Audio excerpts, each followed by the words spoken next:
Good evening, everybody, and welcome to another Monday night nervous chat. Hope everybody's well and not too stuffed on Easter eggs, and all those other chocolate goodies that we like to overindulge on over the Easter weekend. And I hope those of you that have been to parks this weekend haven't found them too overcrowded. I've heard some horror stories about waiting times and things, but I hope you've enjoyed wherever you've been. Right, a couple of things to announce. First of all, on Wednesday, there will be another live. I'm doing another live. It's not a nervous chat. It is just a bit of a catch up with Nick from Walking with the Woods. He's over in Disneyland Paris, or will be on Wednesday, to cover some of their new shows. And we thought it'd be nice to do a little pre-show chat and maybe a little bit of a walk around Disneyland. I've just got a little thing for you for this. So that's Wednesday night at 6:30 UK time. We're going to be live from Disneyland. Join us for that one. Should be good. Nick's promising maybe a little bit of a walk around and show us a little bit of Disneyland Paris. So looking forward to that one. So join us. That's Wednesday, the 12th. And then, as I say, straight after that, Nick will be going live over on the Walking with the Woods channel. The link for that live I've added to the description tonight. And he will be covering the shows, including the one in the Avengers camp and also Disney Dreams. So be sure to check that out. And that's Wednesday night. Just going to say hi to everyone in the live chat. Welcome, everybody. And thank you for joining, as always. Good evening to James the Coastal Chicken, my top moderator. Thank you for joining and always covering my back, keeping it clean and orderly in the live chat. James, thank you so much. It's so appreciated. Good evening, Esther. Good evening, Lily, Airtime Madness, Lauren Thompson Life, Adam Rand's Adventures, Nick from Walking with the Woods. Fantastic to see you. Rob Thompson Life. Just trying to see who else we've got here now. I think that's everybody that's commented so far. Oh, Mike, Journey to the Attractions. Thank you for joining us, Mike. Coasters with Moi. I love that name. I really do love that. What a great name. Thank you for joining. Right, that's everybody. Right, well, without further ado, we've got a show, we've got a host, we need some guests. Tonight's guests, what absolutely amazing people. I followed them for quite a while. Probably some of the first YouTubers I sort of really started watching. Particularly caught their eye when they did their honeymoon over in Florida.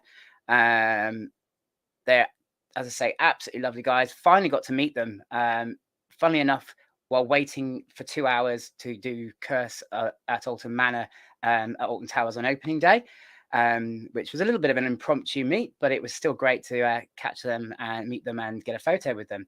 So without further ado, let's bring in tonight's guests, Adam and Craig from Adam and Craig Do Stuff. Hello. Good evening, lads. Hello. How are we doing? Very well. Good. Good. Right. Well, I suppose as we always do, let's start from the very beginning. Why start vlogging?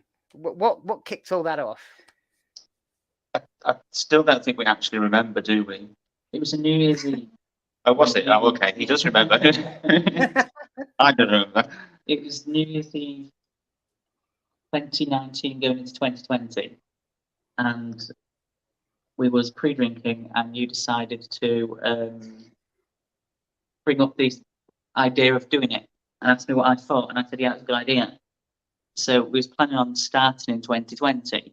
So our first video was meant to be the Chesington Pass Holders Day 2020.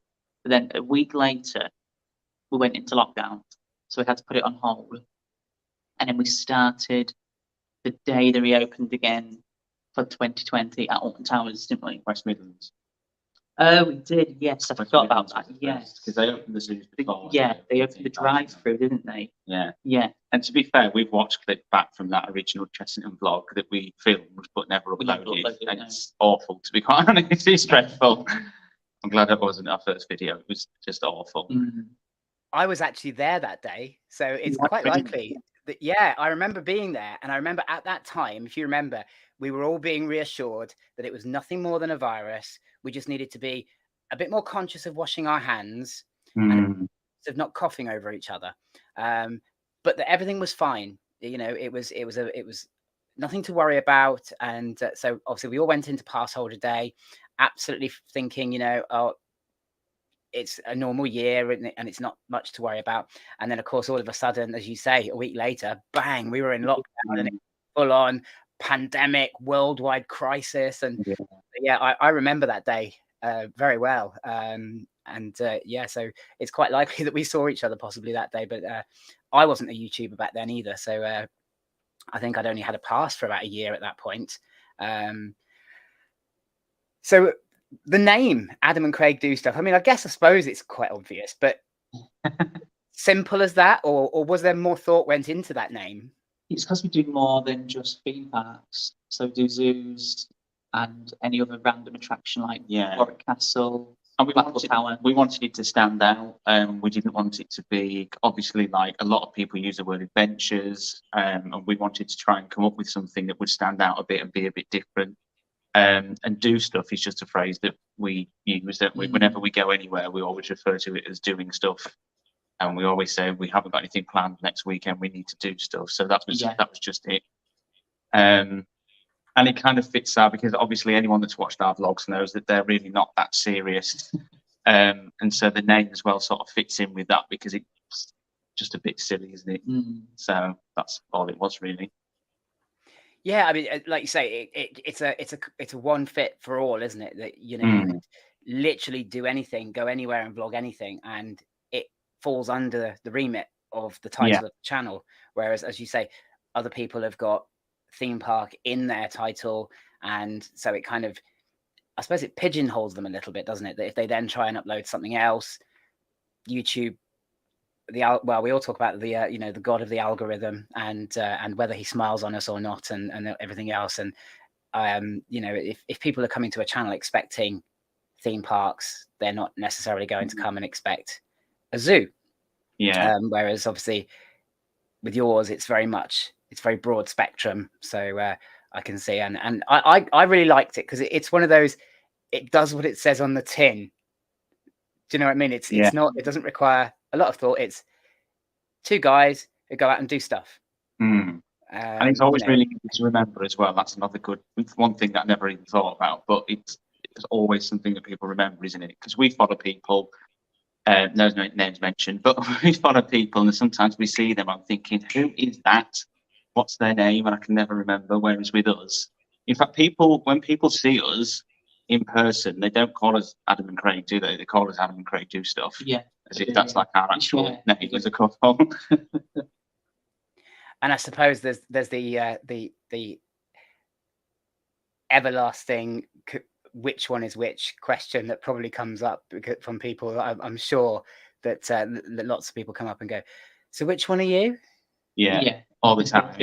No one ever knows. But then we don't really, even like in the videos, we don't really mention it that often, do we? No, I guess not. So, and like on Instagram, everything is Adam, but we come as a package, so you don't really need to know which one's which as long as you know Adam and Craig is set. Yeah, and of course, as a couple, I mean, I know from obviously my relationship, I very rarely refer to my wife by her name. That, you know, it's always that sort of a pet sort of name or an endearing name for each other, isn't it? So, you know, why would you be referring to each other by name in a vlog? It's you know, it's people don't tend to call each other when they're in relationships and married. Even more so when you're married, it all of a sudden becomes more sort of dear, darling, you know, those kind of things. So yeah, I can definitely see that it wouldn't come naturally to do it in a vlog either. Obviously you touched upon the zoos thing, and I was going to ask you about whether because there was quite a few zoos in the very early stages of your channel. Was that because you are animal lovers? Because I mean, you come across very much as animal lovers, or was it because they were the things that were open first, and then you progressed on? Literally, because it was always supposed to be a mix of everything, wasn't it? And it was always going to focus mainly on zoos and theme parks. But I think the zoos opened like a month before, before the theme parks did. So naturally, we did them first. It was just the indoor, like the reptile houses and stuff like that. The zoos you couldn't do, wasn't it? Yeah. So we went to them, which I think was slightly detrimental without us knowing it, because we, in the early days, we built up, and I think as well because the theme parks were so horrendous during like the early opening of lockdown, like the queues were just insane because you couldn't, the capacity was so reduced. And so I think we ended up doing a lot of zoos, and we built up a big zoo following, and it's made it a lot harder for us to get that theme park following as well, hasn't it, over the years? Yeah, because the zoo stuff seems to do really well, doesn't it? But then the vlog that we uploaded, Curse of Alton Manor, did a lot. We got a lot more subscribers than we normally get, and that seems to have done a lot better. So hopefully we can sort of now sort of roll that ball with the zoo and theme parks together, and they can both do as well as each other, hopefully. Yes, yeah, I suppose, yeah, because as you say, because so many of those. So I've just seen Coaster Capturer. He put up in his story one time. He called us Adam and Craig do things. Just put it in the comment, which is ironic because I've just said about how easy it is to remember, but clearly for some people it isn't. Yeah, well, I mean, Coaster Capturer, bless his heart. He's one of my best friends, and I love him dearly. But if a channel's got more than a few elements to the name, it does get a bit confusing. We had there was a guy that we know, and he had this ridiculously long Instagram account name, and nobody could ever remember it. I mean, he's now reduced it right down to one word. It was about 6 or 7 words, and poor Dale, bless him, could never ever remember this guy's name, and it was always funny watching Dale trying to remember. So yeah, we have to we forgive Dale for his inability to remember people's channel names, because it's just one of those endearing things about him, bless him. So, but as you say about the zoos thing, yeah, because I suppose those first few videos, I suppose they're quite crucial really to where the channel gets pushed as far as YouTube's concerned. And obviously, if you've uploaded, I think there was 4 zoo visits, wasn't there? Probably, yeah. In those very early days. So of course the algorithm's going to go, oh, so you like to cover zoos, so we'll push you to people who've expressed interest in zoos, and then you've then got to try and transition that over, haven't you? And it's I can well imagine it's quite a drawn out process. But as you say, the your most recent one, the Curse at Alton Manor, certainly had some really good viewing figures. I was looking at that earlier, and I sort of saw that was getting a good following. So it looks like hopefully that transition is sort of smoothing over now. Obviously, when the theme parks reopened, as you said, they were a nightmare to get into. I remember trying to book, because they introduced that pre-book system with the limited capability, but there was no control over how many pre-books you could book. It just cost you £1. And I think what was causing a massive problem was people just booking up tickets. Those with money, obviously, to sort of throw away, I suppose, would just literally book up tickets and tickets and tickets, which was making it absolute chaos for anybody else to get in. But you got to Alton Towers, and I believe it was to celebrate a birthday as well, wasn't it? My birthday, yeah. They literally, it was the day they opened. They opened on my birthday. It was my 30th. Yes, it was. Yeah, my 30th. Yes, it was 30th. Yeah, because I spent years thinking of all these different things that I could do for my 30th birthday when it eventually came round, and then obviously it came round and everything was in lockdown. we were shut off from the world, weren't we? But yeah, luckily, like all of the restaurants and the theme parks were allowed to open, so we couldn't celebrate it with anyone else because we still weren't allowed to visit people. But we could at least go to Alton Towers, something, I suppose. Yeah, that was when the rules started to get really crazy, wasn't it? About what you could and couldn't do. So you could go and meet a few thousand people at Alton Towers, but you couldn't have your nan over. Yeah, but you could take it to go on Nemesis if you wanted. So as long as you sat with a seat between you. That's right. Yeah, yeah. it got crazy. I mean, that must have been a crazy experience though, the day it opened, because obviously it took them quite a long time to get used to the social distancing thing, didn't it? They rushed to get things in place just to get open, like everywhere did. I mean, what was that like? That very first It visit? it's weird to think of it now, because like obviously that we'd never done anything, no one had ever done anything like this before. And wearing masks on coasters was not great. And not great. It was just not a great experience. It used to blow all over the place. And it was weird. It was one thing I liked though, is that you had no one sat next to you. Obviously, I know that's a fantasy, but the fact that you've got no one sat next to you, you've got no one like stranger like brushing you around. You know when you get someone sat next to you on Nemesis and like they're so tight, those seats, you've got someone's skin rubbing up against you. Yes. So you had none of that. It was really nice. You could sit in the two middle seats, couldn't you? Yeah. So in that sense, it was actually quite nice. And in terms of the queues, like as long as people stuck to it, I would take that all day long. The fact that no one was like stood really close to you, because even now, I look at some people, I'm like, treading on practically treading on me. You're so close. I can feel your breath on my neck, man. Like, I'm not a fan of. I like my personal space a lot, so the 2 meters was quite nice. Yeah, I actually, I totally agree with that, and I said it all along that I didn't mind. I was not so bothered about the arm brushing thing on the rides, although now you've actually pointed that out, it did make me feel a little bit ick. Then I was like, I'd never really thought about it like that. That's skin. Oh, skin on skin. Yeah. Maybe I'm not so comfortable with that anymore. But certainly in queues. I mean, I remember pre-COVID, and we're back to it now. Of course, we've learned nothing from COVID, have we? But we've gone right back to it now. People essentially trying to climb in my backpack. Yeah. They might as well have been asking me for a piggyback. Actually, it would have been polite if they asked, because they are so close to you. And it hasn't made queues go down any faster, and it doesn't make a queue line move any quicker. And we learned that in COVID. We actually, we realized that you could be spaced out in a queue, give everybody a little bit of space, and you'd still only be in the queue for about the same amount of time. Yeah, and it felt better because you got to walk that bit more, didn't you, when you moved up? So it felt like it didn't feel like you were stood for as long. Yeah, absolutely. And now, of course, as we say, we're right back to that in a queue line, and people elbowing you as they're like turning around to talk to their friends, and you're like, get away from me! I don't know you.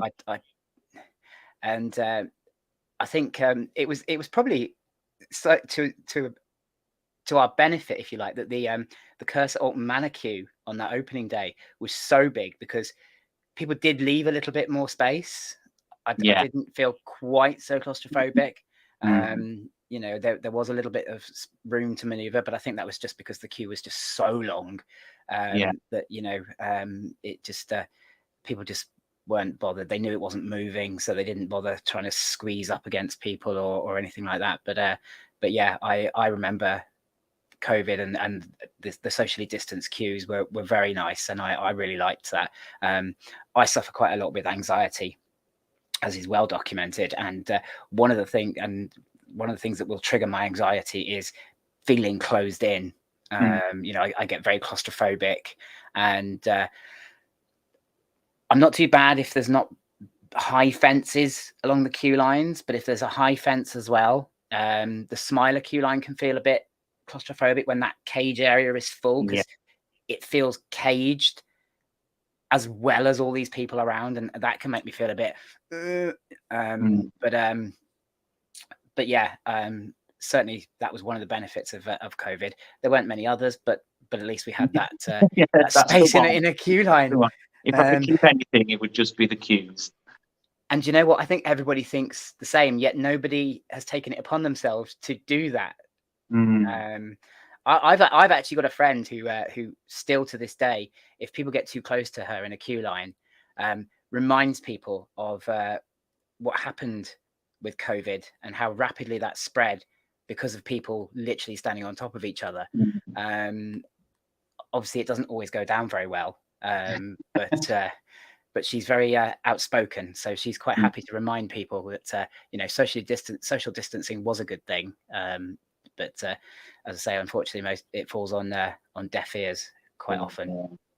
In fact, So, one was it Scarefest? We were in the Wickerman queue line, and I stood against, there's that long straight bit, and I stood and leant against one of the fences, and the girl that was waiting behind us leant against the fence on the other side, but like directly opposite me. So she made like really uncomfortable eye contact, and I was like, "Oh, this is a bit." Oh.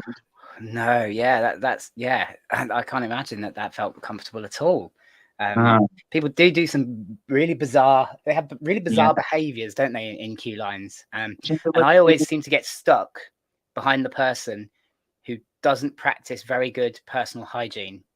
Oh, God. Yeah, we had that. Yeah, And smokers.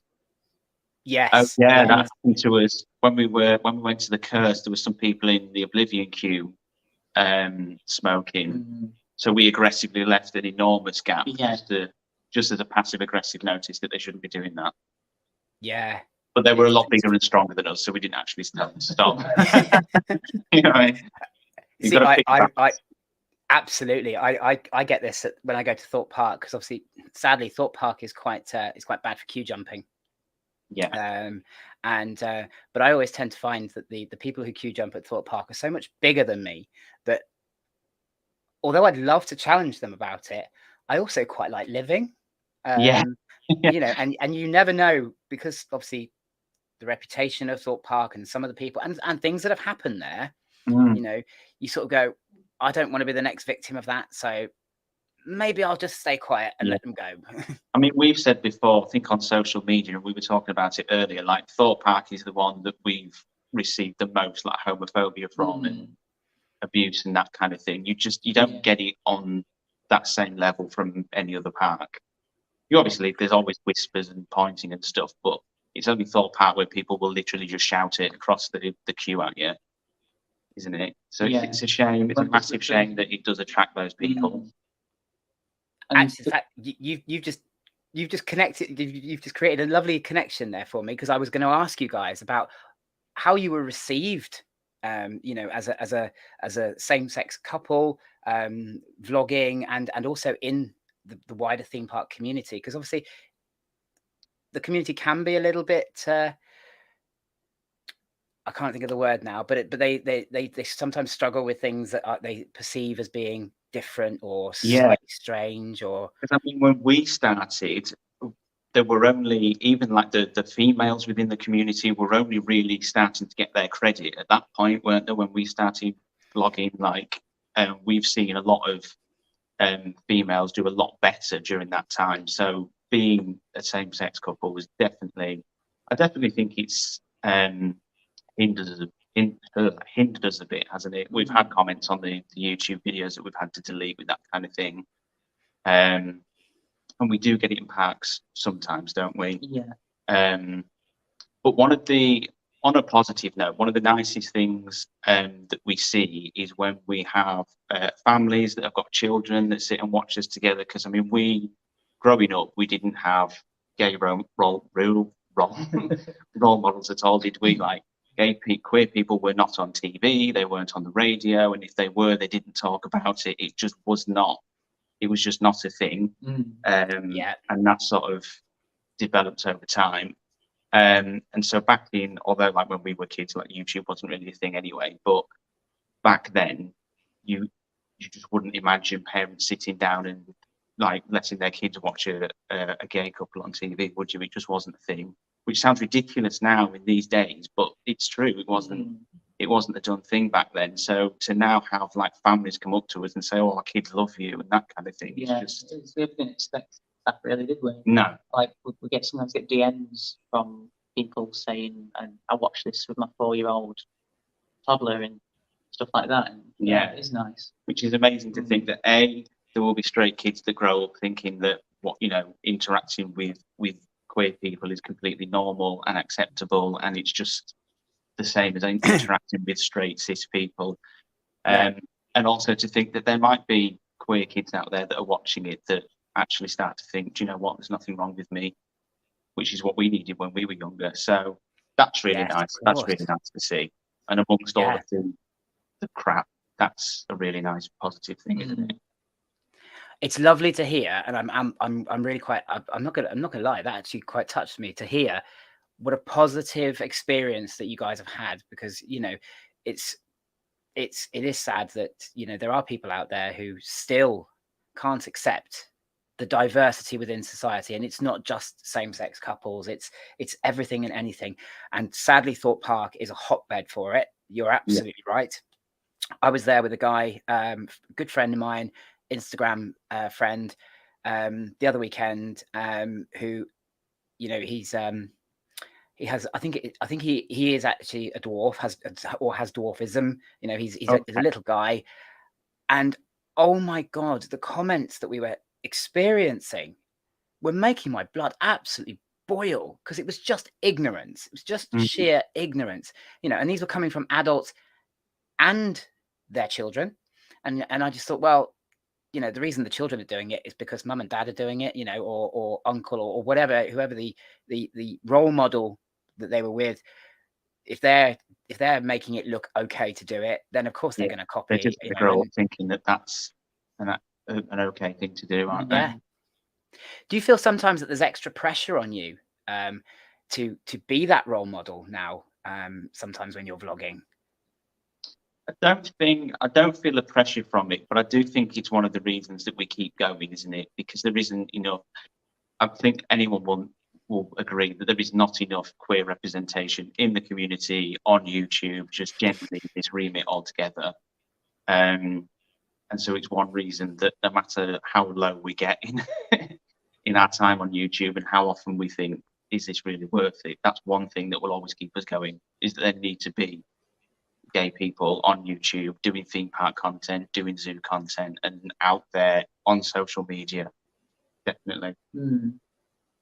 Yeah, I totally endorse that, and I think what we need to be what we should be showing on YouTube and of course in the roller coaster community is that we are part of a very diverse species. The human race is very, very diverse culturally, and all these different ways, and that that should be reflected in and accepted in every form. So it is very heartwarming that you guys have had that overall a very positive reception, and it's, I'm glad that you keep going anyway, because I like watching you guys, having thought you were nice guys anyway from the interactions we've had on Instagram, met you at Alton Towers, thought, yeah, that confirms what I believed, that you are the nice guys that I think you are. Because sometimes it's the don't meet your hero sort of scenario, and you meet people and you go, oh, you're not like you are on YouTube or on Instagram, because people have different personas, of course they do. But I was very much reassured that you are exactly who you are, and and so that was lovely as well. And as I say, it is great now that you are being received in that way. I know, sadly, that what you say about the YouTube comments, I know some other people who fall into categories that are often bullied. I'll use the word bullied because I think it is a bullying, actually. Some of the things that gets done and said, they've had the same situation with their YouTube comments being made, left, anonymously, of course, because these people don't want to be called out. They think it's big to keyboard warrior. Themselves, yeah, exactly. It's like, well, if you truly believe that what you're saying is true, then stand up and say it, and let's have a chat about it, why you think it, and you tell me why you believe that, and I'll tell you why I don't agree with you, and let's have an adult conversation about it, and let's educate each other, But no, sadly, that's not the sort of it's more of a cowardly behavior, isn't it, that you tend to get. So but I'm not going to dwell on that now, because obviously we've got loads more to talk about, because you guys are prolific. You are very prolific creators, I have to say. Obviously, I think next thing I was going to talk about with you is obviously you're big fans of Halloween, or that's the impression I get from your channel. Yes. And obviously thinking back, obviously with the COVID thing again, I avoided Halloween, I think, in 2020 because of COVID, because I just thought, wow, it's just not going to be the same, is it? But you carried on, didn't you? And you did Yeah. events. With Yeah. my And third, what was I that think like? it was good. It was good because when you went to the scare mazes, they could only let you in your own group. So Right. like sometimes they put you in like in a big group of like 10 people, so you don't always get each scare. But when it was in COVID, they only let you in with your own group. You got every scare in the maze. It was a lot better, wasn't it? Yeah. And you didn't have to have the problem where you catch up with the group in front of you, or you have the group behind you catching up with you because they spaced it out. Yeah, I preferred it during COVID. Yeah, like there was the negative from the fact that the actors can't get that close to you, which must have been really difficult for them because it's obviously dark in there, and when you're jumping out at somebody, I don't 100% think you know exactly where they're going to be when you pop out. So there was that difficulty, but definitely from the point of like being in our own groups, because most of it was just the two of us, wasn't it? And it was just oh, it's so good. It was so good. But they did that at Dr. Fright's this year with us, didn't they? Yeah. Every single maze we went through, it was just the two of us. So we still got that there. Okay. But again, like the queues in on the rides, that was one thing that I'd keep from COVID during Halloween is the small groups, because it was just so much better. So much better in a small group. Sometimes if you're in a big group and you're near the back, you hear the people near the front screaming. Yeah. And you don't know what they're screaming at you. By the time you get there, you've missed it. Walsall was bad for that last year, wasn't it? Yeah, it was. Walsall is such an incredible scare maze. It's a really good scare maze, but last year we had a really bad run through it because we was in a big group, was at the back, and sometimes we'd get into the room and whatever they were scared, screaming at had already left. So because they would literally scream and they'd just stop for what seemed like ages, wouldn't they? And so we were just in the corridor waiting to come into the room, and then by the time we got to the room, the actor had gone, obviously to move to the next point. So yeah. But then we went back and did the Christmas one, and we had a better experience, didn't we? Much better. Yeah. The people we were with were still terrible human beings. Yeah, but no, it was a much better experience. I know. You've probably heard Dave from Dave's Adventures. He raves about Walsall Scare Maze. He absolutely loves it. He says it's one of the best in the country. And also, yes, he's mentioned the Christmas one as well, that they do. I'm intrigued to see what a Christmas scare maze, sort of how that works. I might have to pop up there at some point and actually have a look at that now that I've started doing scare mazes, because I didn't start doing scare mazes until last year. Actually, was my first Fright Night Scare Fest. I did one other scare maze, and I have to say it did absolutely terrify me. And it'll provide a nice link onto another scare maze that I know you guys have done, and that of course was Halloween at Chesington. In 2019, I made the fatal mistake of doing Creepy Caves, and oh my word, I was terrified, literally terrified. Came out thinking, am I at Chesington? Because this is a family park, and that was not a family scare, And I remember, and it was absolutely terrifying. Now I know you went to Chesington last year, didn't you? And you stayed to do the after closing of Creepy Caves and Vile Villages, wasn't it? You could do the two. I think if I remember right from the vlog and from your stories, it was probably one of the best scare attractions you'd done. Yeah. As I've often believed about Chesington, I do think their Halloween is a level above quite a lot of the other scare events. They're really building it up. And I mean, because when did we start doing scare attractions? Like 2018? Yeah. Something like that. Yeah. And before that, I mean, when I was younger, I wouldn't even go on the ghost train because I was absolutely terrified. And we were, at that point, we were too scared to even do like the dungeons, weren't we? Wouldn't even go in the London dungeon because we were too scared to do it, even though it's a family attraction. And then one year we did Scarefest and subspecies literally nearly destroyed me. I didn't think I'd ever be the same again after that. It was horrendous. And if you'd have told me back then that we'd be paying extra for a more extreme experience where we'd be spat on, I would tell you you were mental. But here we are doing it.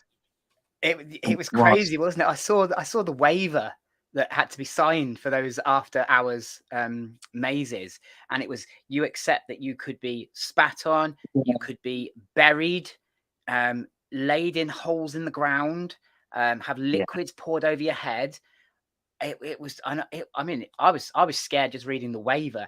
I did Creepy Caves during the day and Vile Villages during the day, and I mean, I thought they were brilliant just then, and you know, and then I know obviously yourselves and somebody else, another friend of mine, did the after hours, both Creepy Caves and Vile Villages, and said that, you know, it was just another level of scare, you know, and I think all credit to Chesington, because it's a shame that the people who do the scaring at Chesington aren't at maybe Fright Nights, because I think actually they're better. My experience of Fright Nights, my first ever Fright Nights doing the mazes last year, and I have to say I was disappointed, really disappointed. I think part of the problem was exactly what you hit upon earlier about the numbers of guests being squeezed through at a time. Right. That the actor to guest ratio was just not right, you know, and I don't know, I just didn't feel nothing. I wasn't scared, you know, whereas I remember that very first Creepy Caves I did, but coming out literally on the verge of tears, on the verge. And my oldest son TJ, who would have been 11 then, he literally came out in tears, you know, and yeah, and as I say, I and that put me off, like you with your one. I was like, no, I'm never doing it again, never. And then I thought last year I needed a new challenge. You know, I'm braving roller coasters now, and it's still a challenge, of course it is, because there's new roller coasters out there, and some roller coasters that still make me anxious, you know, like Stealth, for example. You know, but I wanted a new challenge, and I thought, oh, scare mazes, scare attractions, you know, they've previously absolutely terrified me. Let's give that a go. So I went to Fright Nights thinking, you know, let's in at the deep end. You know, it's supposed to be one of the scariest in the UK, and probably definitely one of the most well known. Came out disappointed. You know, went up to Scarefest at Alton Towers. Better. You know, and I know a lot of people say they believe the other way around, but I actually thought my personal experience was that Scarefest was better. Went to Halloween. Boom. That's a scare maze, you know. Even though I didn't think that the ending to Creepy Caves did the series justice fully, you know, but then I didn't want to see the end of Creepy Caves because I loved Creepy Caves. I thought the story was brilliant. Yeah. And that old reptile house, sort of semi underground, lent itself perfectly, didn't it, to that It's really fear good factor. space. Yeah. You know, so, but yeah, I just thought, yet again, Halloween blows the other two out of the water. Yeah. You know, it's a much better, and Vile Villages was just amazing. I loved Vile Villages. I loved it the first year; it was great. And then last year they stepped it up again, didn't they? Even during the day, they'd stepped it up again. And it was just absolutely fantastic. Somebody was saying here in the chat about is it Fear Avon Valley? Is that one that you've done? Yes, we did. That's the first time last year. Yeah. That was a good. It was a good scare park. I think the only thing for me that let it down was the fact that the queues were just astronomical. They were enormous. So we only did each one once, didn't we? Yeah, we want this year to try and go and do the fast track package, so we can just sort of wander through, because you can do the mazes as many times as you want at Avon as well. The fast track package is really expensive, which is why we didn't do it last year. Right. But I just find when you've had to queue for over an hour for a scare maze, it just takes the edge off it. You're so fed up by the time you actually get there. Although I think, as I said about coasters, I'm not a queuer at all, to be honest. So I want to do it again and sort of get the fast track so we can just go through them and give them a few runs. To see, because like some of the ones that people really like at Avon, we didn't have great run throughs on, did we? No. But they did do what was it called? The Exorcism. Yes, that was good. The Exorcism. That was amazing. Whatever It was more of we can never remember what the name of the girl is called, but a performance, that wasn't it? yeah, That it was was sort of a immersive scare theatre, wasn't it? That was absolutely phenomenal. That was, it's the closest you can be to being in a horror film. That was, it actually felt like we were watching a real Was that based on the Exorcism of Emily Rose? That's probably it, yeah. Because that's the film, isn't it? The Exorcism of Emily Rose. Oh, no, she was called Evelyn Grace. She was called Evelyn Grace. Oh, okay. Yeah, I wonder if they were loosely. Yeah, they had a priest walking. You were all sat around the bed, and they had a priest walking around, and she was tied to the bed, and she was obviously going crazy and possessed. And there was a nun, wasn't there? There was a nun, yeah. But I don't want to spoil it for anyone that goes this year, because I imagine they'll bring it back. But there was, things were moving and things were falling off shelves, and the lights were going, and there was some really good effects in there, wasn't there? And it was really terrifying, wasn't it? It was such a good performance. Yeah, it was really good. So yeah, I did like Avon, but I'd like to go and not queue as much, because like when we compare it, we do extreme screens pretty much every year, don't we? And you we've never queued more than 20 minutes there, even on Halloween night. You never queue for that long for extreme screen, and it's always delivers. Hang Time Horror, who obviously by their name are horror specialists. They're saying that they highly recommend the fast track. That's what they did last year. Okay. So yeah, I think that sounds like it's the way to go forward. Night Kaz, thank you for joining. Lovely to see you in the chat again, and I'll catch you soon. Yeah, so last bit of the Halloween thing is any thoughts about where they're going to go at Chesington now that Creepy Caves is gone? I'm actually slightly concerned about this. I don't know where they're going to go from now on. No, I don't. I imagine they're still going to use that space because they've got to, haven't they? Yeah. I don't really know where else they would do it. As for a theme, I don't know. Obviously, a lot of parks try and tie it into whatever's new that year, don't they? But I don't know how you're going to. I don't know if they can really tie it into Jumanji. Oh yeah. But then Vile Villages is a completely original concept, and that's absolutely amazing. So no, I think whatever they do, I think it's going to be brilliant, because they've just gone, since they introduced Creepy Caves, they've just gone from strength to strength. Even just like the theming and the decoration around the park is so much more than most of the UK theme parks are doing. It's a really good event. Yeah, I totally agree. I think and it's a whole package, isn't it? It's the shows, it's the scare mazes. Oh yeah, the shows as well. Yeah. Because they watered down the show a little bit this year, didn't they? Because I think they received some complaints last year that the Conjuring Witches was just a little bit too scary for the time of day that they come out. Yeah. So they toned that down a little bit. They introduced a Good Witch this year, didn't they? Yes, they did. So I think that was the animal print as well, didn't they? Animal print. Yes, witches. That's right. And yeah, so I think that was the Banyan show as well was absolutely. That was really good. Oh yeah, that was unbelievable.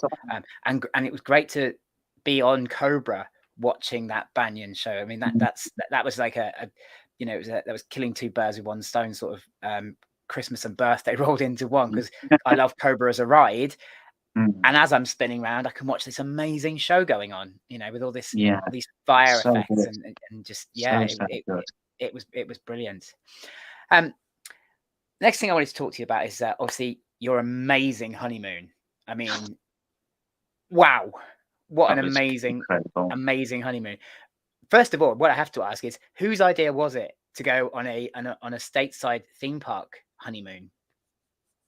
Both did, didn't we? Really? It's always really high up on our bucket list. So we just said, well, why don't we just do it for our honeymoon? Yeah, I don't even think there was much discussion on No, it. It was there just wasn't. kind of it was literally at the top of the bucket list. And so when it came to honeymoon, there was nowhere else. And It had to be Orlando. Yeah, and we did get a chance to go, 2019 was it? But we decided to hold it off and just do it for our honeymoon instead. Yeah. Yeah, I mean, and obviously the vlogs, because I think you did all the main parks, didn't you, in Florida? Yes. Disney, Universal, Islands of Adventure, Busch Gardens. Busch Gardens, and did you do SeaWorld as well, didn't you? No. That was the one that was missing. Yeah.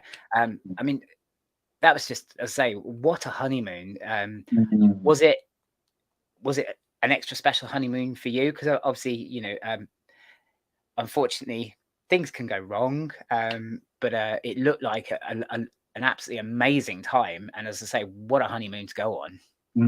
The only thing, I think the only negative side to it was the heat, wasn't it? That's the only thing that really, and you can see there's Hollywood Studios, when we went there, that was like the hottest day, wasn't it?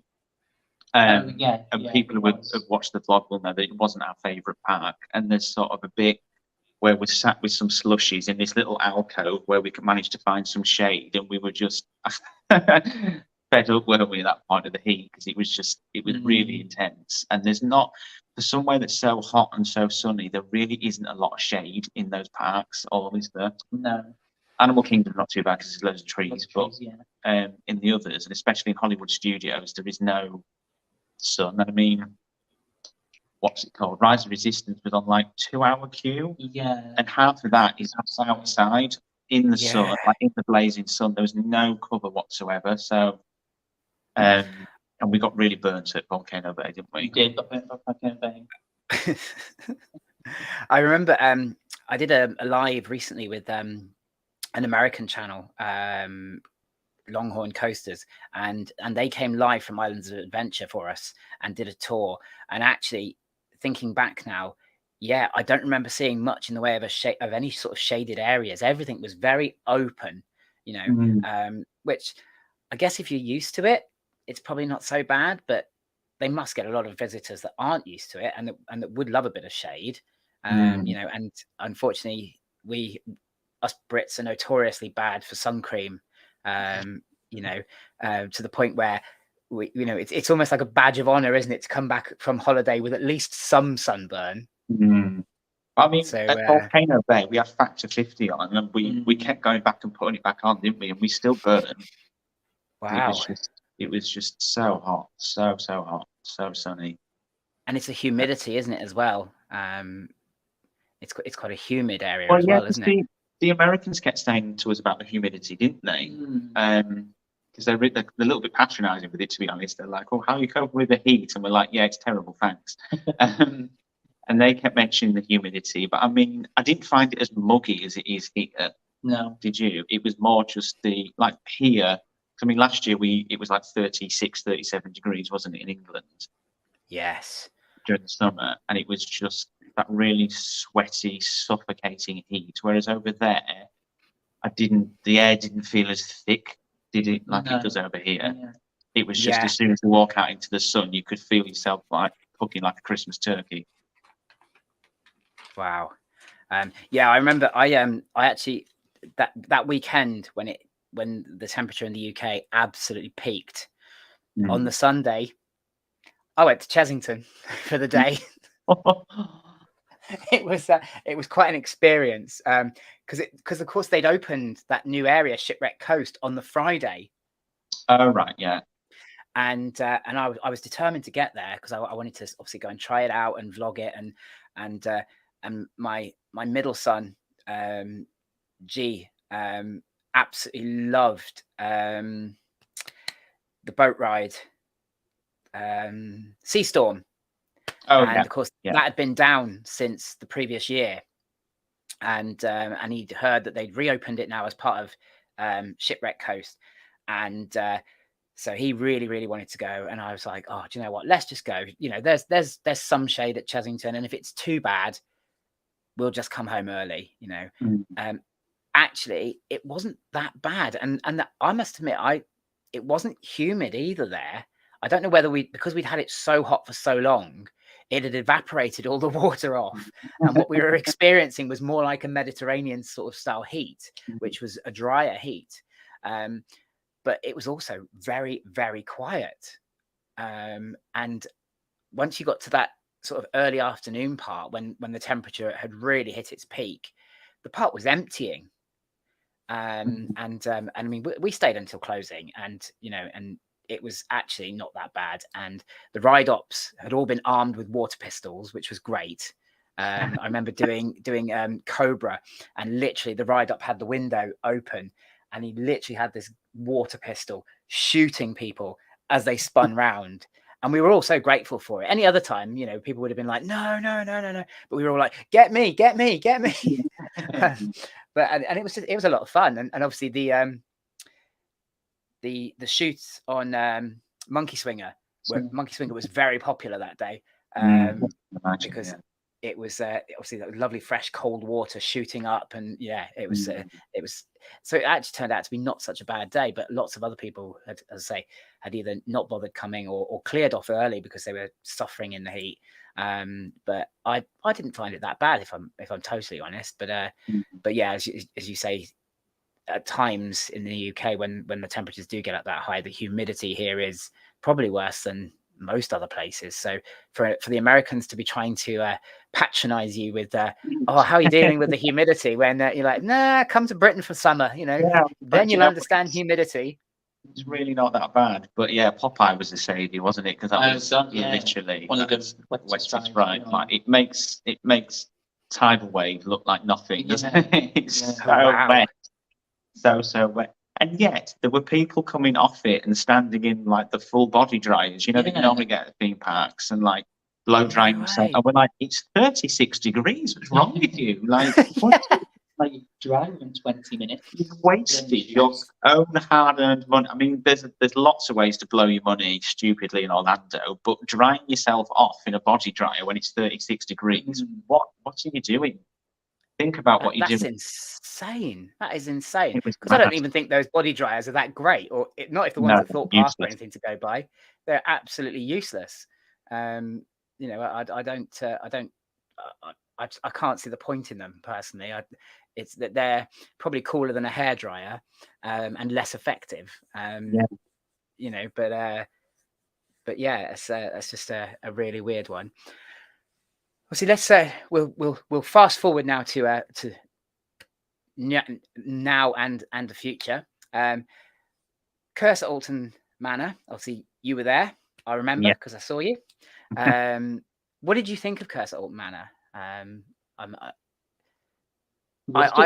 really liked it. I liked what they'd done with it, and I think bearing in mind time frame and money spent, that what they produced was good. And I'm hearing that it's improving all the time. Yeah, no, we loved it, didn't we? Absolutely loved it. Yeah. I think, I was a big fan of Jewel anyway. I loved Jewel, apart from the finger cramp that you used to get from it. I thought Jewel was brilliant. And the Curse is just even better, isn't it? It's just a really, really well-themed dark ride. It's really, really good. I love the effects that they've used. And still maybe jump a few times. I just think there's a couple of black spaces that just need filling with something. I believe that on that first day there were effects in those black spaces that we didn't notice. Somebody told me that in one of them there's an audio that the volume was set probably too low on. So we didn't hear it, so therefore didn't appreciate the dark space. Because like you, I agree. I came off going, that almost looked like they ran out of money, so they just put these black spaces in as a filler. Just turn the lights off on this bit. Yeah. Leave the old Jewel theming in there. Just turn the lights off and make it look like something mad's going to happen, or create a bit of suspense. And but yeah, I think one of them there's some audio thing that should have been audible. That possibly wasn't. So, and I believe that's now been rectified. So hopefully, Mm. I'm going to get back hopefully soonish, and do it again, and then have a more rounded opinion of it probably. You know, but I like you, I thought it was brilliant. I really enjoyed it. I know it's had its critics, as will every ride. Everything You know, does. you're never going to please everybody, you know, and so yeah, I quite liked it. So as far as the future's concerned for Adam and Craig Do Stuff, what are your plans for this year? I mean, are there any zoos left you haven't been to in the UK? Yes. We want to go to Paradise. We want to go down. We've never been to Paradise before, so we want to go there. Okay, that's just up the road from me.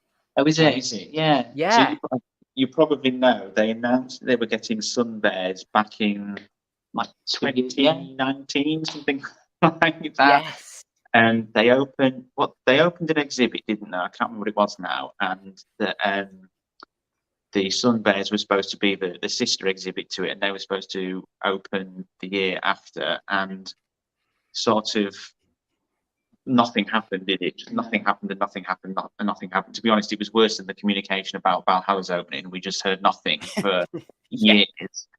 And then a couple of weeks ago, they were like, "The sun bears are here." So we've been waiting for the sun bears to arrive before we went for our first visit.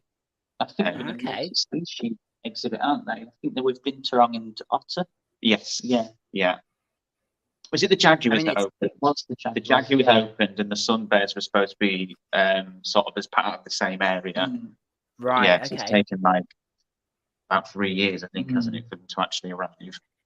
I know they've undertaken some massive renovations there, because I remember where the old big cat area used to be has now been completely renovated, and the enclosures had all been like enlarged, and I think there were some animals that had been temporary. Last time I went, which I think was either summer last year or the year before, and some of the big cats had been temporarily rehomed while they were that was the Jaguars. while they were doing they get moved to Big Cat Sanctuary. Yeah, because I think the cheetahs had also been moved temporarily, because that's my favorite, and I was a bit disappointed to go there and they weren't there. But for a small park, because they're a standalone, of course, you know, they're not part of a big company. I think they do quite well. They a little bit pricey entrance fee wise, I think, but a good day out, a good solid day out. You know, and I quite enjoy going. It's very much a family attraction, I think. You know, unless you are like very much into animals, etc. But it's and that there's another YouTube channel, or at least Instagram account, the Mediocre Travel Vlog, which you might have heard of. Oh yes, yeah. They covered an after hours event that they did at the park, and it looked really good.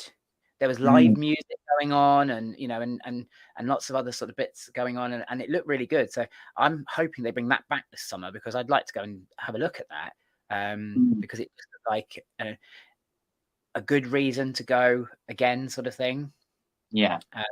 You know, but it's definitely one that's it's worth a visit if you've not been before. And the little train with the plastic animatronic dinosaurs is you know, is quite a nice experience.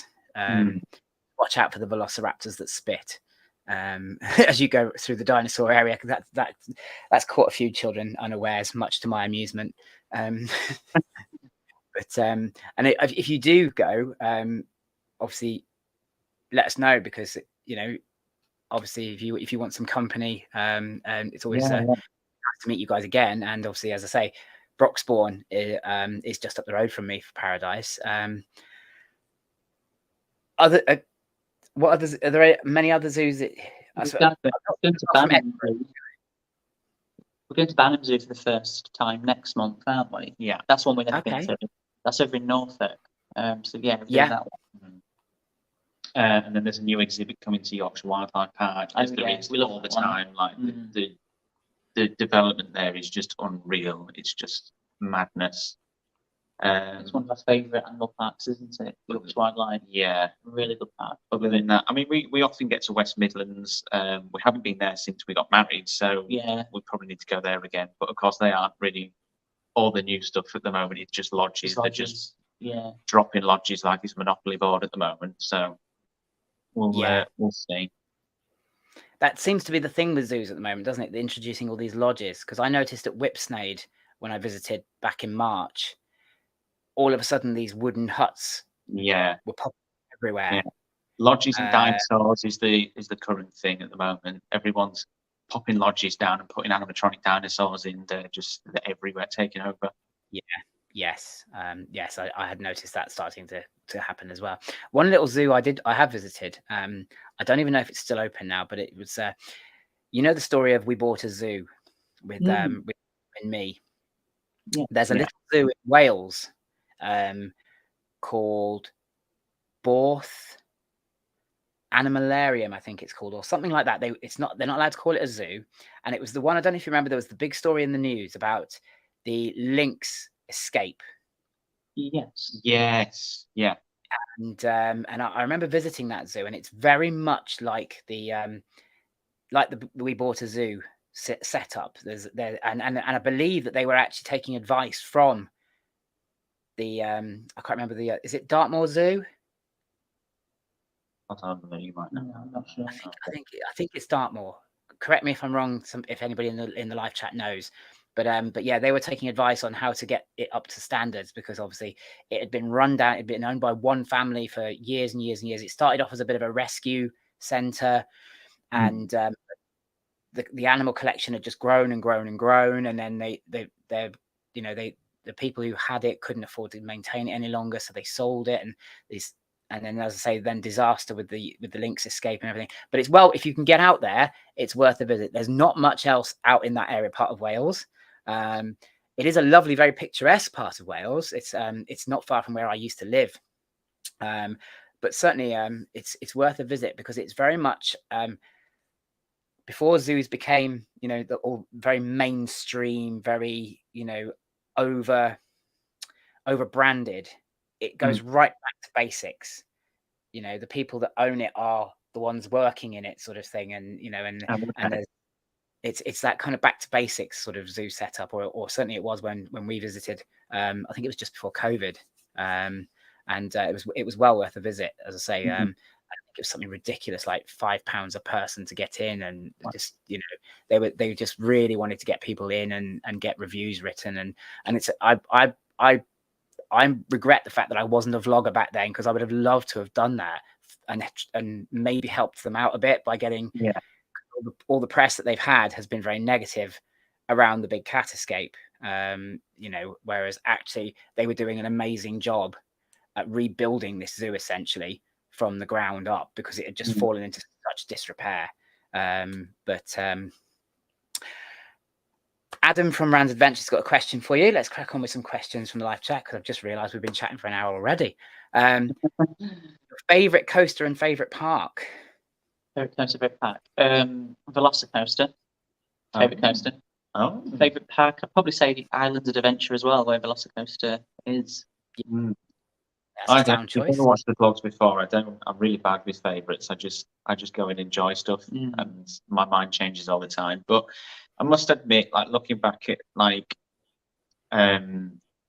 the stuff that we've done recently, like the one coaster that always comes back into my mind at the moment is Velocicoaster. It was just phenomenal. It was just brilliant, and that was our first Orlando coaster. It was the first coaster as a miracle, wasn't it? It was just a incredible experience. That was. It really, really was. Yeah, it does look amazing. And it seems to be very popular with American coaster enthusiasts as well, which which gives you an idea, doesn't it, that if it's popular with local enthusiasts, then it's generally quite good. James Coaster Chicken would like to know, who's the bigger thrill seeker? Probably me. I think if it wasn't for me, you probably wouldn't be going to theme parks these days, would you? No. I didn't do a big coaster until I was like 27. So 2014, the first time I did a big coaster. And before we went to Alton Towers, I was like showing him videos of all the coasters and stuff. And when I showed him Oblivion, he was like, I am never, ever going on that. You will not get me on that. I don't understand why anyone would want to do that to themselves. Now he loves it. I love Oblivion. Yeah, it's one of my favourites. That Alton Towers. Do you know what? Actually, that's quite interesting. That 2014, because 2014 was the first time that my wife, then girlfriend, got me to a theme park and onto a roller coaster, and I was adamant right up until 2021, 22 that I would never get on Stealth. You know, nope, you'll never get me on that. Obviously, done it, and it's one of my favorite coasters now. Oblivion. Similar situation. Yeah, I looked at it and gone, why would anyone want to sit on that and go down there? You know, now I wouldn't say it's one of my favorites, but it doesn't present quite the problem that it used to. It's just funny, isn't it, that having that partner, because my wife's a thrill seeker as well, so she's pushed me and got me sort of going and with it all now, and so it's quite nice that's the way it is for you as well. And there seems to be quite a few couples out there that are in a very similar situation, where there's one adrenaline junkie and one less confident, shall we say, who's then been, you know, encouraged to challenge that fear, and then actually realize, you know, like me, that wow, I was missing out. You know, this is actually encouragement. Yeah. But Adam is a lot braver with scare mazes than I am. Yeah, I do love getting scared in a scare maze. That's nicer that you have that balance as a couple. Yeah. I'm usually one like this. Yeah. You go first. Yeah, I prefer to be in front of him because he jumps at everything. So if he's in front of me, I'm getting elbowed by him. It's jumping back and headbutt me in the nose. Yeah, people who stand too close behind me in a horror maze soon learn their mistake, because they get elbowed and everything. Because I don't just jump, I literally like leap backwards. Oh, wow. When people jump out at me, and some girl got elbowed at Dr. Fright's because she was escaping someone who was chasing her, I think, and someone jumped out in front of me, and I jumped backwards and hit her in the face. But you know, these things happen. Absolutely. What can we say? Yeah. Dale, Coaster Capture, would like to know your favourite movie. Is it? I think we joint favourite, or is there separate favourites? Well, I'd say franchise.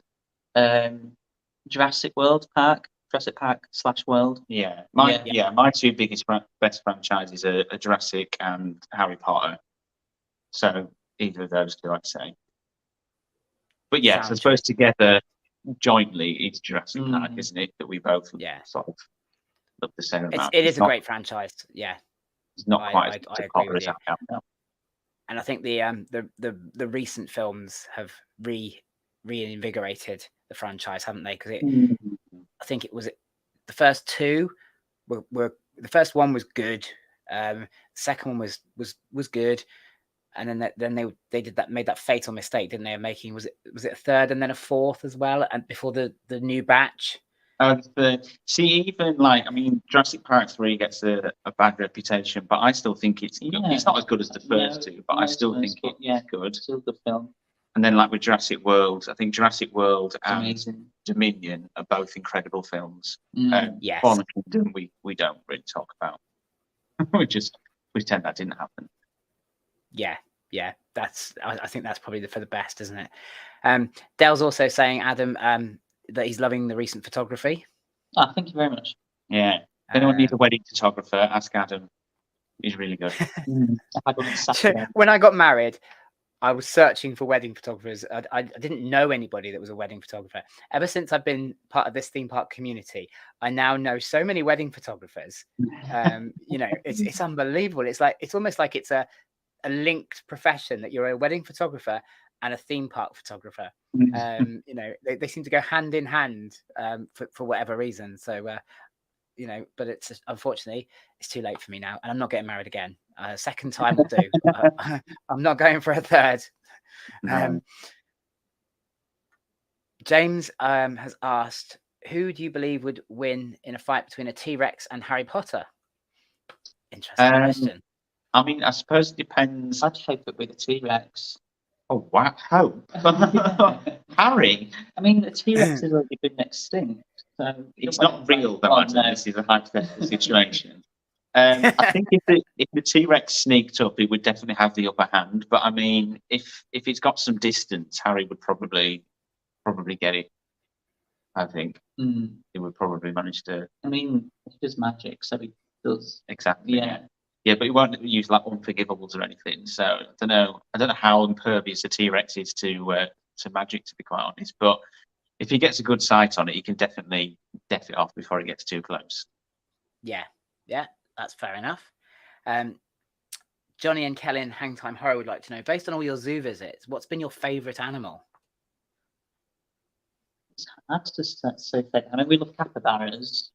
Yes, yeah, we are very, very big capybara fans. They are an incredibly underrated animal. We did a capybara experience at Chesington, and we want to do it again because that was amazing. Got to tickle them and stroke them and milk them. The purest creatures out there. They're just the most placid things. They just don't care. They're not scared of humans. They don't love humans either. They're just like, yeah, whenever you. Yeah, they're amazing. there seems to be sorry. You were always a big meerkat fan, weren't you? Yeah. When I was before they became popular. I was going to say, yeah. That it's kind of been killed off now, hasn't it? It's not cool to be a meerkat fan anymore because everybody else is.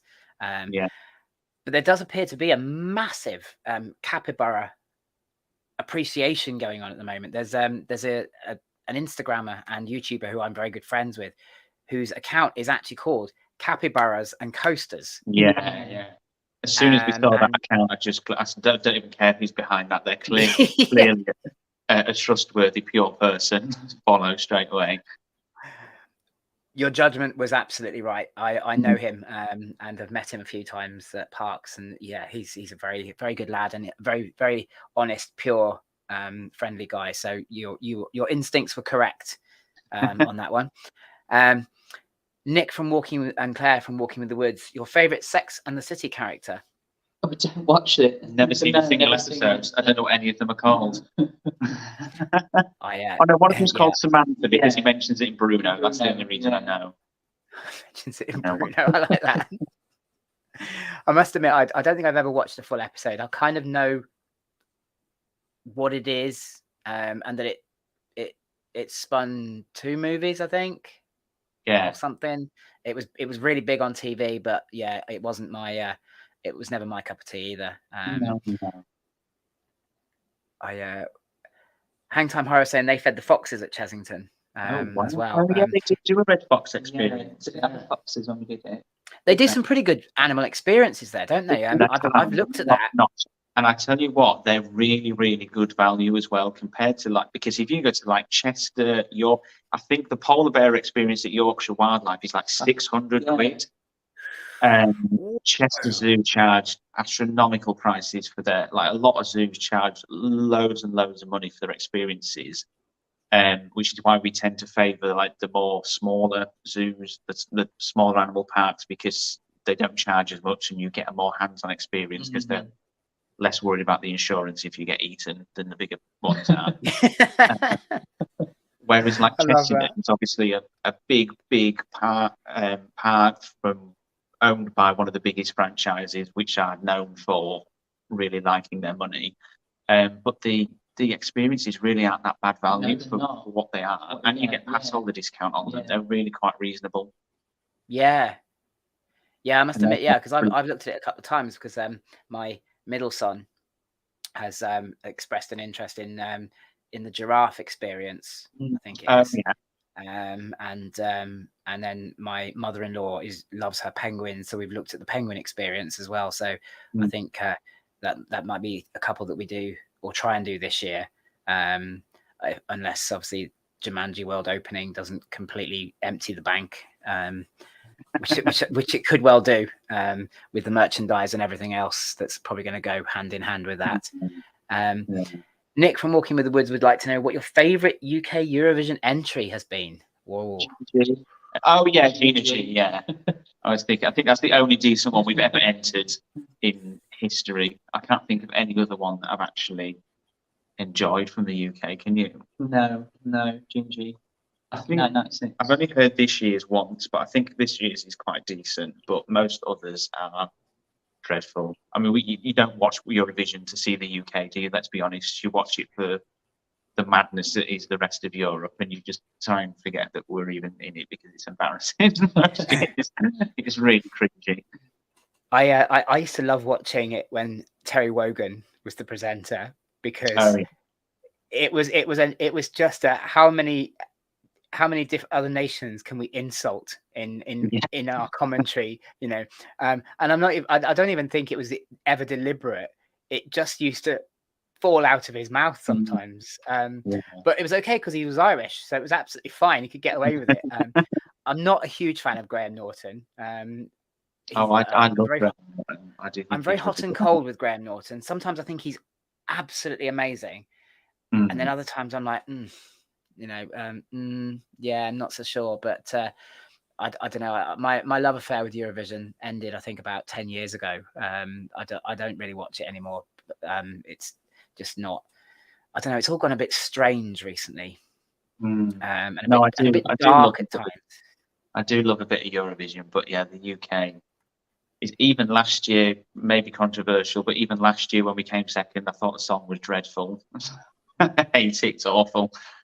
So yeah. Anyone, Gina G, she's the only good one we've ever had. Yeah, we even had Gina G at our wedding, didn't we? Of course we did. Not actual Gina G. They played at the night do. Oh, nice. That would have been something, though, wouldn't it? That would have been. Oh God, yeah. That would have been a vlog and a half, wouldn't it? If anybody else has got any questions before I let the boys go, then you obviously just whack them in the thing. Yes, James, there is a penguin feeding experience at Chesington, or certainly used to be. I haven't looked this year whether it's still available, but there definitely was one last year. I think they do still do it. Yeah. Yeah, they do, don't they? Because I think they've redone the penguin. Is the penguin enclosure one of the areas they've redone? They added more glass to the sides, haven't they? So you're not all crammed in at the front. Yes. I think they tried to make it more fox-proof as well. Because I think the capybara enclosure needs to be more something proof, because obviously there was that unfortunate incident, wasn't there, last year, where they all sadly died, and it was devastating. They are obviously they've brought new ones in now, which is lovely, and it's but it was sad, obviously, what happened in the first place, and very sudden, wasn't it? Yeah, you sort of wonder. Four, didn't they? I think they lost. I think it was 4 in one go, wasn't it? Yeah. I must admit, I screamed foul play. I thought that something untoward had happened there, not by anybody with Merlin or anything else. I just wonder whether a member of the public, had accidentally given them something to eat they shouldn't have done. Yeah. You know, and it caused some sort of poisoning or something. But to lose 4 in one go like that was very, I don't know. It's just seemed a bit strange, didn't it? But yeah. Johnny and Kellen from Hang Time Horror would like to know: are you going to be at the opening of Jumanji? We're actually on holiday that day, so we're not. Who opens a new attraction on a Monday? So yeah, we'll be at Centre Parks for that week, but we're gonna hopefully potentially go down the weekend after. So it'll open Monday. We'll try and get there for the weekend. I think that opening it on a Monday is either a stroke of genius or absolute madness. I mean, from a vlogging point of view, it's great because it's a Monday and it's during term time, so that removes all the children that you would normally get at Chesington, meaning that there's going to be more opportunity for vloggers and adults to experience it, which I think is not a bad thing. And I think from that perspective, maybe that's what Chesington were thinking about, you know, but it could also be just a really bad planning move on their behalf. But I don't know. We'll see. I'm hoping that it does mean that the normal traffic that you would get in the park on the Monday won't be there, and that actually then the park won't end up overcrowded. Obviously it's going to be busy because everybody's going to be there to cover it, that can be there, but there won't be all those families that would normally be there at a weekend. And I think the reason they've done it when they have is it gives them sort of 2 weeks, doesn't it, before the next half term, to sort of iron out any teething problems and get used to it, and sort of sort out any queuing issues that may arise. So I don't know. I think it could be a great idea, but you do question why a family park would open a new attraction on a Monday during term time from that perspective. It's a surprising move. I didn't really expect them to open on a Monday, and I was quite not, because obviously if you work full time, you're going to have to book the time off to go. So obviously I was quite annoyed by that, but we're at Centre Parks anyway, so either way we won't be going. Although I have heard there's an illness going around called Jumanji fever, that only strikes on the 15th of May, and it's going to cause a lot of people to be off sick. So I don't know how much scientific evidence there is to back that up, but I have heard there is a Jumanji fever, or mandrill measles. Mandrill measles, something like that. Casey from Theme Park Thrilling would like to know what your favourite piece of merch is from a Merlin park or any park. Well, you may. Well, there's two things here. First of all, I don't think we've mentioned it as much recently because it's become an addiction and we need to stop. But we buy a lot of mugs. Literally every theme park. So yeah. I feel your pain. We literally. I think just lately though, when they have something new, the merch hasn't been that great. Like the Curse of Alton Manor wasn't. Yeah. The mugs weren't that good. No, the mugs was. When Croc Drop first opened, we wanted to get a Croc Drop. I don't think even did a Croc Drop mug. No, there wasn't, was there? But yeah, it only tends to be mugs because in terms of, I mean, if we collected like resins or anything, we haven't got the space, and I don't like having. I'm really not a clutter kind of person, so I don't like having too much on display. I like mugs because they can go in the cupboard and you can use them. And then in terms of theme park clothing, like I think I've mentioned it on the channel before, I always get annoyed because they don't do them small enough for me, and the kids' clothes are a little bit too short for me, so I don't have any of that stuff. But yeah, mugs we absolutely we love, but we don't have enough room in the kitchen for them. We don't have enough room in the cupboard for them anymore, so it's hold off, haven't we? Yeah, we've tried to behave a bit better. In Orlando, we didn't behave. No, we had to, didn't we? Yeah.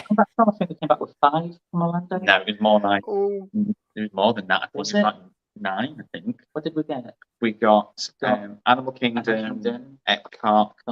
No, sorry, there was one with all the Disney parks on. Yeah. There was Animal Kingdom, Avatar, Wizarding World, Busch Gardens. There was the Rainbow Universal mug. Oh yes, the Pride one. They did the generic Universal mug. Oh yeah, we did. I'm sure there's some I'm forgetting. That's 7. I've got a feeling there was the Velocicoaster one. Velocicoaster. There must be one more because I'm sure there was 9. Nice. That sounds like my kind of haul. I've said it before on I think it was either last week or the week before, we were talking about mugs. Like you, I'm a little bit of a mug obsession, and I'm the only person in my house that drinks hot drinks, so I can't even say that they get well used. And I think I've at last count I was up to 22 ride and attraction mugs. No duplicates either, so we are, and I know that there was a couple more at Thorpe Park, because Thorpe have launched a couple of new ones this year, the Saw one being one of them. And I loved this because it's actually molded. It's great. But I agree with you that the Curse at Alton Manor mug was a real disappointment. It literally just looked like a black mug with a sticker on it. Yeah. I feel even worse now. You said that you think 22 is a lot of mugs. Well, for me, and I keep being reminded by my wife that it is a lot of mugs for one person drinking coffee in the house. So you know, if I believe me, if I had room to display them the way I'd like to, that would be double easily. You know, because I would then buy more recent reimaginings of ride mugs, because that obviously happens every few years as well. So I think it would get out of hand very, very quickly. I think, Rob from the top, sorry. I think coming back from Orlando when we bought the 9, I think that took us over 70. Wow. So we've got, I'm jealous. I'm envious of that. That's amazing. That is absolutely amazing. Quite a lot. We need a bigger house with a bigger kitchen to put them all in now. Yeah. That's the answer, you see. Don't stop collecting the mugs. Get a bigger house. Yeah, bigger house, big kitchen, plenty of mug space. I say this about my I'm a Harry Potter Lego collector, and it occupies quite a large space in our front room, and I'm kind of limited now as to how much further I can go. I've got 28 sets at the moment, but there's more come out this year that I'd like to have. So I'm just going to have to get a bigger place, because there's no way I'm going to stop collecting it, because it just, you know, it looks so pretty when it's all out displayed, and, you know, but yeah, I'm just gonna have to buy a bigger place. I'm not going to stop collecting it. Rob from the Thompson Life was asking, I've got to find the question now. Here we go. They enjoy visiting zoos and animal kingdoms. What would you recommend as your personal best that you visited? Probably Yorkshire Wildlife Park. Yeah, I'd say in the UK, Yorkshire has probably taken the top spot now. Well, but we went to one in Valencia in 2018, and that was an amazing zoo. Absolutely phenomenal. What's that one called? Biopark Valencia. Yeah. That's by far the best. I mean, I always say, like, I don't like picking favourites, and I don't, but that has got to be the best we've ever been to. That was just something else. You could have been in Africa, couldn't you? At some point, it was that. Wow. It was just. And they did like a false. What's it called? Where is it? False perspective. So it looks like there's no barriers. It looks like there's no. I've never seen anything done that well. But they have this savannah area where you've got the giraffe and the zebra and the other hoofed animals. There's a cafe so that you can look out onto the savannah, and literally sat on a rock behind them are the lions. And when you look at it, it looks like there's absolutely no discernible barrier between the lions and the giraffes and the zebra, but they design it in a way that there are natural barriers there that obviously the animals can't mix, because that would be tragic. But you can't tell. You literally can't tell. It just looks like it's all one big African exhibit, and they're all together. Oh, wow. It's just incredible. Never seen that. Does sound absolutely mind-blowing. And it was similar with the lemurs and the fossa, wasn't it, there as well? Like you walk, we've got a lemur walkthrough, and then there's fossa. Like I don't remember that. I don't remember that. But yeah, it was just absolutely, it's just such an amazing park, wasn't it? Absolutely amazing. I'd go there again in a heartbeat. It was brilliant. Yeah. Sounds good.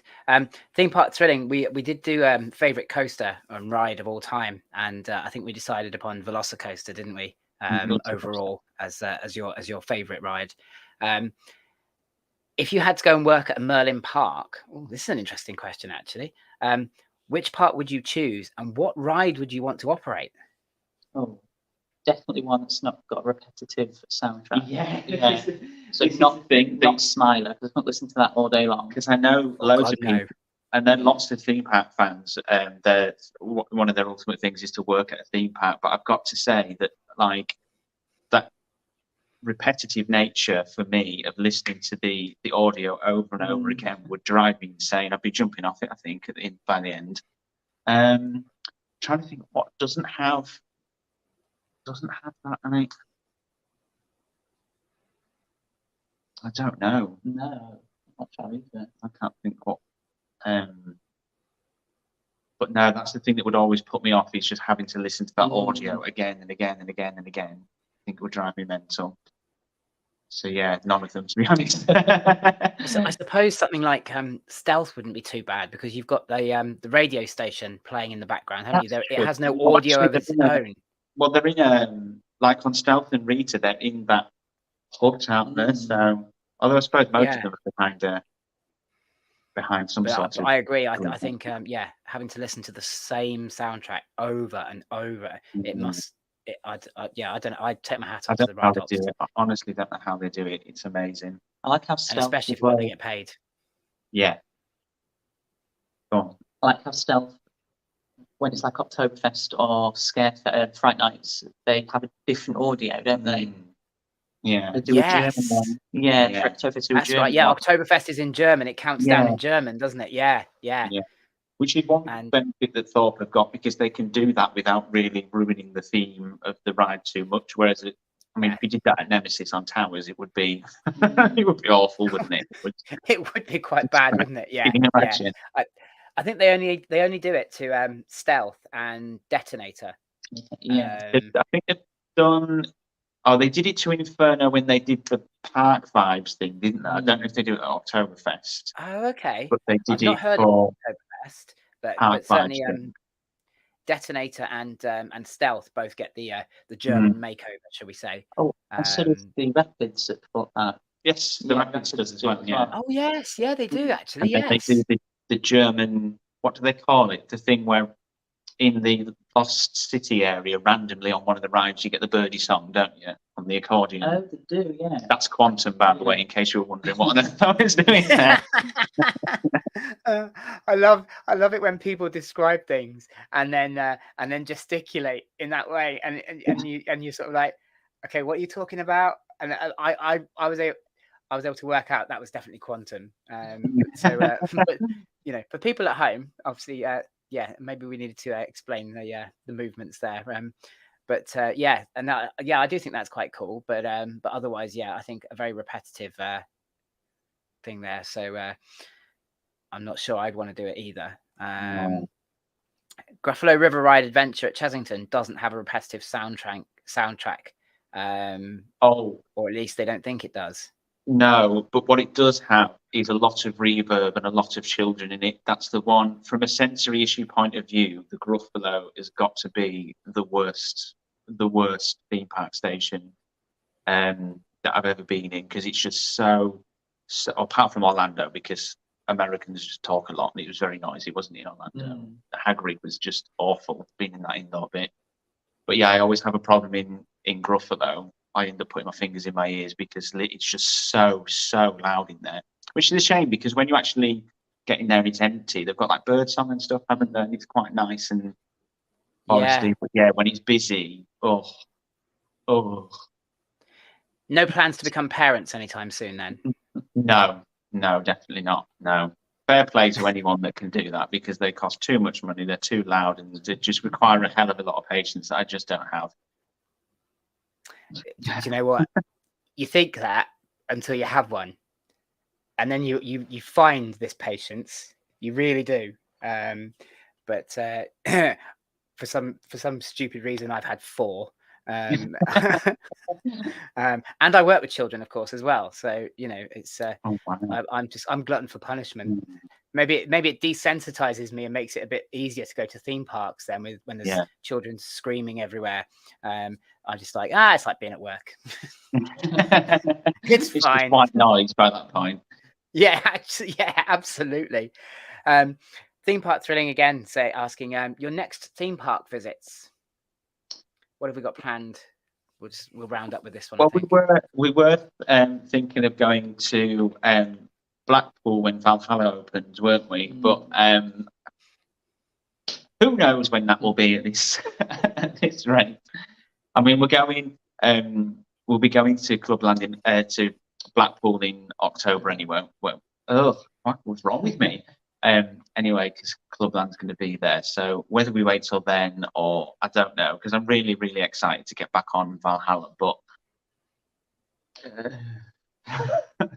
yeah, I'm struggling to believe anything that comes out of that press machine right now.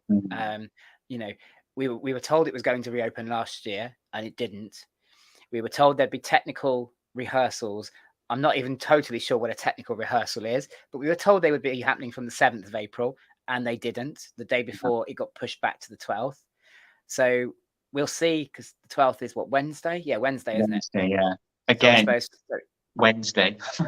Why a Wednesday? yeah, exactly. Why Wednesday? I don't know. And I'm not quite sure what difference that those sort of 4 or 5 days is going to make, but I'm sure Amanda Thompson will enlighten us very shortly as to. Well, looking at Amanda's Twitter, she knows less than we do, to be quite honest. Yeah. I don't know. As I don't know if James she quite speaks to anyone in the press office, but yeah, as James quite rightly points out, they did say after the 7th of April. but why put such a specific date on there if it's going to be? You might as well have just said April or spring. Yeah, yeah. I think that they know that people are annoyed and tired of waiting, so they wanted to try and give them maybe something a bit more definite, concrete, without totally committing to something. Yeah. I think it's a very clever use of words, actually, but I still think it's disappointing that 4 years is a very long time in roller coaster terms for an overhaul. And as James quite rightly says, Blackpool marketing makes no sense whatsoever. It really does not. So other than obviously the Blackpool. Yeah, obviously, World of Jumanji will be there for at some point soon after it opens, and we want to get to Thorpe Park, but we're waiting till we know what's happening with Ghost Train. Ghost Train. Yes, of course, yes. Because of course they obviously don't quite know when it's going to open yet, and they haven't thrown any random dates at us, which is how it should be done, really, shouldn't it? Because what Merlin do, which is very clever, they just go spring. Yes. Yeah, and then closer to the time, they'll be like, "Oh, this is the date that it's definitely opening." Not, "Oh, well, it won't be before the 7th, but some point after that it will be." But don't expect it before the 7th. It might be the 8th. It might be the 25th. It might be 2024. Who knows? I must admit, the only time as well that Merlin have announced a spring opening and not stuck to that was the Sea Storm situation. They did announce that it would reopen spring last year, and it never did. They waited until Shipwreck Coast was finished in July, which I'm sure, checking my calendar, isn't spring. No. And that's when it reopened. So, but generally speaking, Merlin are quite good. If they say spring, it's going to happen April, May, June. Yeah. Which most of us consider to be that sort of high spring, isn't it? If you like, yeah. Getting on towards summer. So and they only offer a concrete date once they've got a concrete date. I think it will. I've got a feeling that they will hold off opening Ghost Train until after Jumanji. Yeah, maybe. Yeah, possibly the week after. They may even wait till half term, but I think that's dicing a little bit, because if it goes wrong or it doesn't, or there's teething problems, there's not going to be much room for much of a margin for error there, is there? If it goes wrong, a lot of people are going to turn up wanting to do it and everything else. So I've got a feeling it'll be the week after Jumanji, just as an idea. Obviously Kirby, who was on the show 2 weeks ago, has already been contracted to be one of the actors in the Ghost Train setup. But even they don't know yet when it's going to open, because I did obviously try and get some insider information, they've not even let the acting team know yet, the live actors, what date that is going to be. So I'm guessing that at the moment they don't know for sure, but I'm sure they'll announce it as quickly as they can, and stick to it, hopefully. But yeah, so right, well, I think that's the last question we've got in the chat here. So everyone wants to get off Valhalla. Well, good luck. I've never done Valhalla. Really? I didn't start being a theme park person until after it had closed, because it closed in 2019, didn't it? Which was my first season as a Merlin pass holder, and I had no intentions of going to Blackpool then, because they were all far too big rides and I would never get on anything anyway, so there was no point. So I've never done it. So I'd like it to reopen because I'd like to go and have a go because everyone raves about it. I mean, it was great before they closed. In fact, I mean, we were quite surprised because of all the rides at Blackpool that you could possibly refurb, that was probably the one that needed the least. Isn't it? Right? You know, some of those are like they're antique. Some of them, aren't they? Really? Yes. And feel it. Yeah. So yeah, I was quite surprised at Valhalla because it didn't really feel like it was one that needed a refurb. No. But there you go.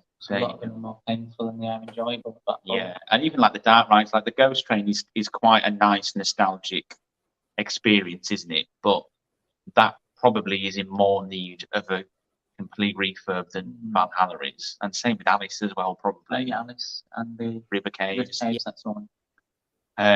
So yeah, Valhalla is quite an interesting choice, to be honest.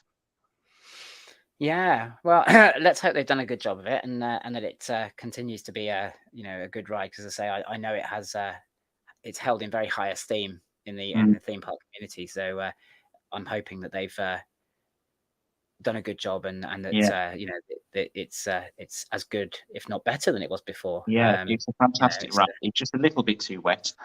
Yeah. And they need to. I hope they've refurbed the bin liner tunnel because that was the only bit that let it down. I think there was a bit where you went backwards and literally it was just a bin liner. You were just inside a bin liner as you went down this drop. So hopefully they've changed that. Oh, yeah. But other than that, the theming was absolutely amazing. The effects on it were incredible, and the effects were pretty much always working, weren't they? Yeah. That's good. Which is more than you can say for a lot of UK parks. Yes, definitely. And I think Merlin are one of the guiltiest people for that, aren't they? Yeah. Effects not working and them not bothering to repair. Yeah. And then they come back for a season for about a day, don't they, or a week, and then they just get turned off again. Yes, like the croc drop spin. Oh, is that still not working? That wasn't. I don't know if it's working again now. I know it was very, very erratic last year as to when it actually spun and when it didn't.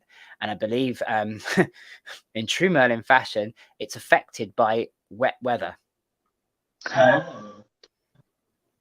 I've heard that if there's been substantial rain, it somehow stops the spinning mechanism, and then they have to get engineers out to repair it. So that's what I was told by a source close to Chesington. So I have every reason to believe that they were telling me the truth. The idea that we are building rides in the UK that can't run effectively in the rain is just madness. It's insane, isn't it? It is insane. Obviously, James has pointed out it was a second-hand ride, so maybe that's got something to do with it. But even so, you would still, you're buying it for a theme park in the UK where, there's rain. I don't know. I wouldn't I hazard a guess at probably 60% of the year. In some form or another, that has a problem with operating in wet weather conditions. Yeah, let's maybe we didn't think about that one very carefully. Hey, let's hope Mandrill Mayhem isn't in any way like that as well, because that's going to cause a few disappointed people, isn't it? Like as soon as there's even a smattering of rain, it's gone, it's down. Yeah. And they can't. I mean, last time we were on it, they said it needs to be dry for at least 15 minutes before they can start testing it. I think they said, didn't they? I'm sure that's what I've heard so many variations on. Well, this was one of the ride ops that said this, but again, you can't always trust that anyway, to be quite honest. No. But yeah, to have a coaster that can't run in the rain in this country is it's just insane. It is insane. The big ones. I mean, how often does a big one have to close because he can't run in strong winds? And it's in Blackpool on the coast. You know what I mean? Like, I know. Yeah. I mean, and yet, obviously, then you have Stealth, which is subject to the same restrictions from wind, but that because of where it isn't in an area that gets a lot of wind, so therefore it's a lot more reliable and operates a lot more throughout the year. But yeah, to build a very wind sensitive coaster right on the seafront. Yeah. It makes you question the mindset of the people that decided, let's put it there. Yeah, you do sit there You know. sometimes and think, did no one think this through? Did no one on that sort of meeting room floor go, have we thought about this? I know. Maybe a major downfall in our design, but who knows Like all what- these things, isn't it? Somebody thought it was a good idea and rolled with it, and then afterwards went, oh, maybe that wasn't such a great idea, but it's too late now. We've built it, so we'll just It's there we'll now. just blag it. We'll blag it. Right. Well, I think that's all the questions then, guys. Thank you so much for coming on tonight. Obviously, I've kept you a bit longer than the hour. I always plan an hour show, but it never turns out to be an hour. But I always appreciate everybody that stays on a bit longer, you know, and chats. And I feel like there's so much more. You know, I've got about 3 pages of notes in a book here of things I wanted to talk to you about, and we've covered about 1.5 pages. You know, we could have easily an hour chatted when for you're chatting just isn't as much as it sounds.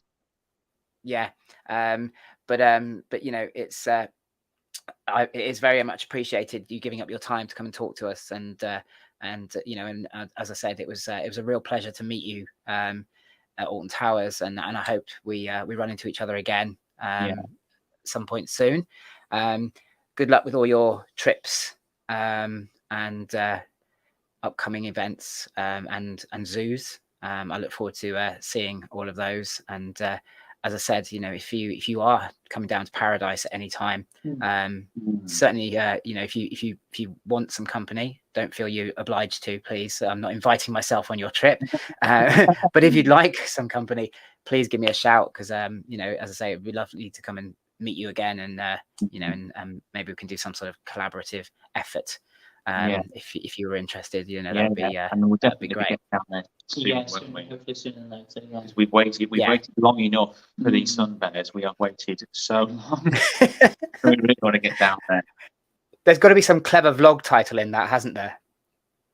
How long do you wait for sun bears, or something like that? Almost as long as Valhalla, maybe even longer than Valhalla, to be quite honest. It may have actually been longer. Oh, crikey, that's terrible, isn't it? That's really bad. I can't remember when they announced it, but it was a long time, and the communication has been just as bad. It's not been great, has it? Like I said, it's a local attraction, and I don't even remember the announcement now about the sun bears. I vaguely recall something about sun bears, but it was quite a long time ago. So, and I think it was in between marriages, so that gives me about 9 years ago. I think it might have been mentioned, but yeah, or it may have been a bit more recent than that. But I certainly remember it being mentioned, but then sort of disappearing. So I think most people just put it down to, oh, COVID's happened. They've run out of money, or they've had to cancel it. Or I know that I don't know the ins and outs of it, but I know a lot of zoos have cited that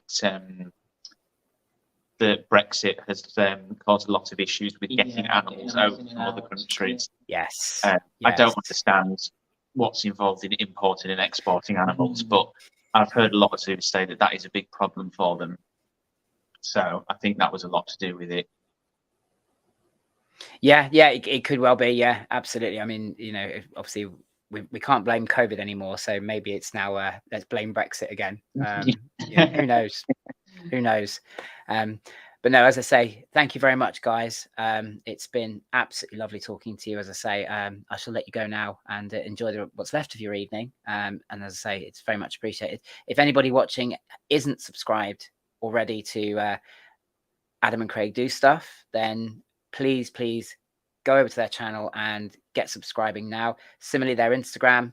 The links for both are included in the description for tonight's show. As I say, they're absolutely brilliant, and they you know, it's your coverage of parks and attractions is very unique, I think, and very refreshing as well. It's you know, it's very enjoyable watch. So please go and check them out and give them your support as you do all the other guests that have come on the show. So with that in mind, guys, I shall say good night. Thank you so much, and I look forward to speaking to you soon. And take care of yourselves. See you later. Thank you. See ya. Bye. And there we go. Adam and Craig do stuff. Adam and Craig, what absolute legends they are, and what an absolutely amazing show. I've really enjoyed talking to them tonight. Very positive people, with, you know, as I say, some great content on their YouTube channel. And next week, I have got Theme Park Jack.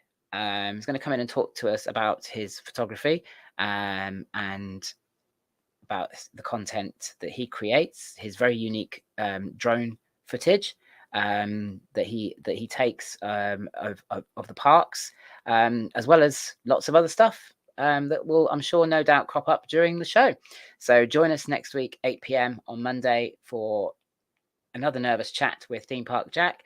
And don't forget, on Wednesday we will be live at 6:30 p.m. UK time for a chat with Nick from Walking with the Woods, live from Disneyland Paris. So until then, take care of yourselves, guys, and I will see you on Wednesday, hopefully. Bye for now.